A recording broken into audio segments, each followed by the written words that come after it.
तस्य वितुर्वरेण्यं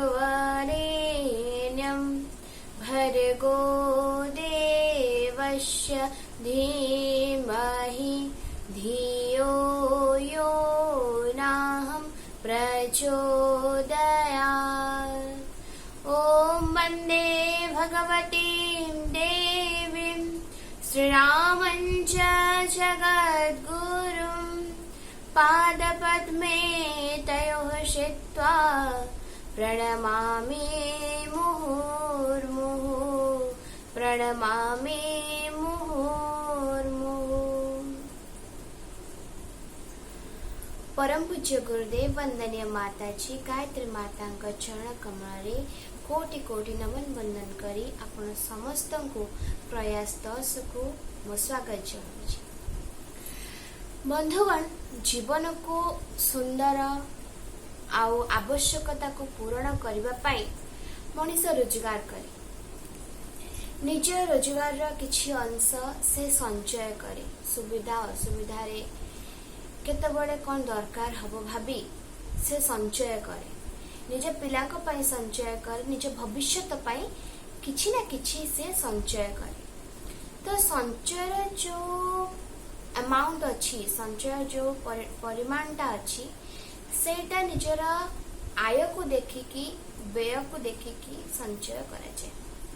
जितेबाला संचयटा अधिका हो जाए, जितेबाला मनुष्य संचय करने अधिका आरंभ करे तो सी कौन करे ना धीरे धीरे धीरे धीरे निजर आवश्यक होता जिनस को काटी काटी काटी काटी से संचय करे, खाद्यपेय कमे दिए, निजर आवश्यक खर्च कमे दिए, निजठू कमाए, परिवार ठू कमाए। तो धीरे धीरे कौन हुए ना ये संचय तापाई हानिकारक साब्यस्त होता है। तो यार गोटे उदाहरण होची, जड़े व्यक्ति थिला, ता ना थिला मधु। व्यक्तिटी राजा पाखे कर्मचारी हिसाब रे काम करथिला, जड़े राज दरबार रे कर्मचारी थिला। स्वल्प आय हेले मध्य से घरे सुख शांति रहउथिला, किछि उपार्जन करुथिला राजांकठू, सेई पैसा रे अल्प किछि संचय करुथिला, बाकी तक निज पिलांक पढ़िबा, खाइबा, औषध पत्र ए सब रे खर्च करुथिला। तो परिवारटी बहुत सुख शांति रे चलिथिला। दिने मधु जेतेबेले राजा कार्य छाड़ी घर को फेरुथिला, सेतेबेले गोटे अस्वस्थ गछ पाखरु गोटे शब्द सुभिला, मधु 7 माठिया धन नब। मधु आश्चर्य होगला, कोठी 7 माठिया धन मते मिलिबो।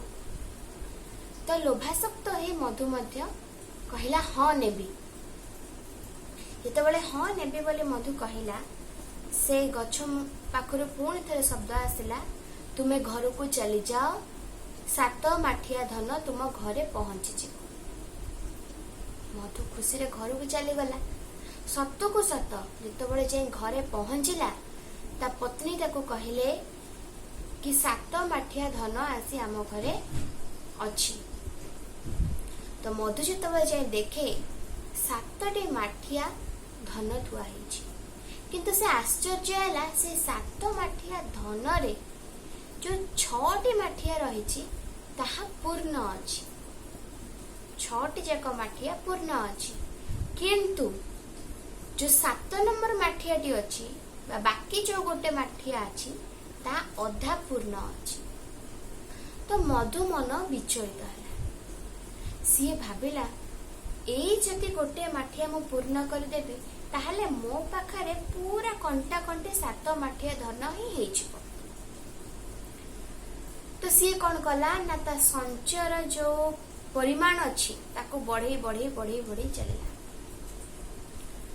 एबे से कौन कला ना जत्तिकी दरमा पाउथिला सेत्तिकु से पूरा पूरी से माठिया रे पकई दउथिला, जहा फल रे तार घर खर्च मध्य तुलेबाकू ताको कष्ट होबारे लागिला। घर खर्च तुलेयाकू कष्ट हैला, पिलांक पाठ पढ़िया पई कष्ट हैला, खाद्य पाय पई कष्ट हैला, रोग वैराग्य पई औषध मध्य आनिया पई कष्ट हैला। काहेकि ना मधु कौन करथिला ना ता जेतिका भी से उपार्जन करथिला एबे सब तक से माठिया रे रखी दउथिला। तो धीरे धीरे जितेबाला परिवार अभाव देखागला, परिवार हाहाकार देखागला, सेतेबेले परिवार अशांति मध्य देखागला। सब बड़े झगड़ा हला, अशांति हला, एटा आनिबा सेटा आनिबा, किछि खाइया को नै, ए विभिन्न प्रकार सब अशांति देखागला। एबे तो परिवार रे अशांति देखागला, मधु मन मध्य दुख होबार लागिला, से दुखी भली जीवन यापन करिवार लागिला एवं ता मनस्थिति ऊपर मध्य सेतिकी प्रभाव पड़िला। सी मध्य मनस्थिति दृष्टि मध्य तार दुर्बल हो गला एवं सी मध्य अशांति रहिबा को आरंभ कला। जेतेबेले सी निजे अशांति रहिबा को आरंभ कला, जेतेबेले से राजा पाखे काम करिया जाउतला, बारंबार ता मन रे सही चिंताधारा आस्तला, परिवार को केमिति चलाइबी एवं से 7 नंबर माठिया को मु केमिति पूरा करिबी, बारंबार बारंबार मन रे ए सब जिंस आसिया फल से काम रे मध्य मन दे पानुतला, जहा द्वारा कि राज कार्य मध्य तार ठीक रूपे संपादन हो पार। तो राजा को सब किछि दिन हेलानी लक्ष्य करते। तो राजा थरे मधु को डाकिके पचारिले, मधु तुमर कौन असुविधा हेछि, तुम काहे केते विचलित रहुछ, काहे के तुमर मन अशांति रहुछि। तो मधु कहिले, महाराज मु अशांति रहुछि, मो परिवार रे चलिया पे असुविधा होछि, तो सेति पे मु अशांति रहुछि। तो महाराज कहिले, हेले मधु तुमको जेतिकी दरमा दिया जाउथिला सेतिकी दिया जाउछि, किछि तो कमा जाइनी, तुम तो आगुरु बहुत खुशी रे रहुथलो तुम परिवार संगे, तो एबे असुविधा कौन हेछि। तो राजा मन मन भाबी पचारिले, मधु तुमको से 7 माठिया धन मिली जाइछि कि। मधु हाँ मते मिलिछि।